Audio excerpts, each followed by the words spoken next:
একজন মুমিন ইমানদার হওয়ার পরে আল্লাহ পাক রব্বুল আলামিন তাকে মহব্বত করে তিন প্রকার পরীক্ষা করে থাকেন।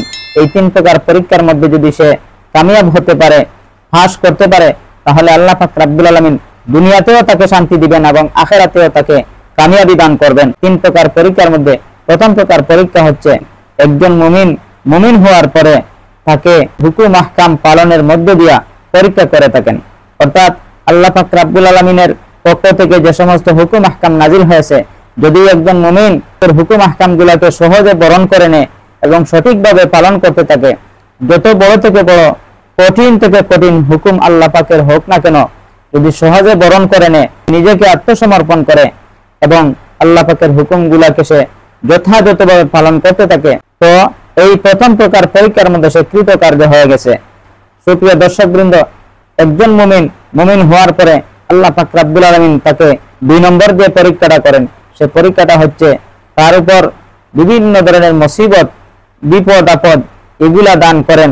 দেখি আমার বান্দা এই বিপদ আপদের মধ্য দিয়েও আমি আল্লাহকে স্মরণ করে কিনা, আল্লাহ পাক রব্বুল আলামিনের দ্বীনের উপর সে ইস্তেকামতের সহিত থাকে কিনা। আল্লাহ পাক রব্বুল আলামিন একজন বান্দাকে ইমানদার হওয়ার পরে এইভাবে পরীক্ষা করে থাকেন এবং ইমানদারকে এইভাবে পরীক্ষা করেন এজন্য যে যাতে আল্লাহ পাক রব্বুল আলামিন তার মর্যাদা আরো বাড়িয়ে দেন। প্রকৃত মুমিন যারা, তাদেরকে এভাবেই পরীক্ষা করেন, বিভিন্ন মুসিবত, বিভিন্ন বড় ধরনের অসুখ বিসুখ, এই সমস্ত দিয়ে অভাব দিয়ে আল্লাহ পাক রব্বুল আলামিন পরীক্ষা করে থাকেন। প্রিয় দর্শকবৃন্দ, একজন মুমিন হওয়ার পরে 3 নম্বরে যে পরীক্ষাটা আল্লাহ পাক রব্বুল আলামিন তাকে করেন, সেই পরীক্ষাটা হচ্ছে তাকে জালিম বাচ্চার মাধ্যমে, তাকে জালিমের মাধ্যমে বিভিন্ন অত্যাচার অবিচার করান, যাতে ঈমান মজবুত হয়, দ্বীনের উপর ইস্তেকামত তার আরো শক্ত হয়, দৃঢ় হয় এবং আল্লাহ পাক রব্বুল আলামিন তার মর্যাদা বৃদ্ধি করার জন্যই এইভাবে পরীক্ষা করে থাকেন। এরকম অনেক উদাহরণ আছে।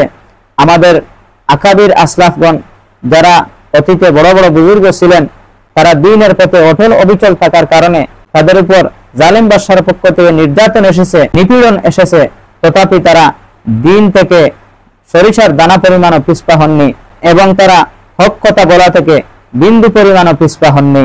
সুপ্রিয় দর্শকবৃন্দ, আমাদের নবী সাল্লাল্লাহু আলাইহি সাল্লামের সাহাবায়ে কেরাম থেকে নিয়ে কিয়ামত পর্যন্ত একদল মানুষ এরকম থাকবেন যারা তাদের ঈমানকে কঠিনভাবে আঁকড়ে ধরবেন, কিন্তু ঈমান বিধ্বংসী বিভিন্ন জিনিস তাদের সামনে প্রকাশ পাবে, তারা তাদের ঈমানকে হাতছাড়া হতে দিবে না।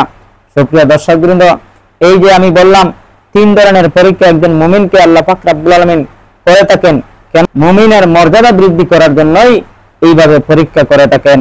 আল্লাহ পাক রব্বুল আলামিন যেন আমাদেরকে এমন কঠিন পরীক্ষার মধ্যে না ফেলেন যে পরীক্ষার মধ্যে আমরা সফলতা অর্জন করতে পারবো না, বরং ঈমান হারা হয়ে যাব।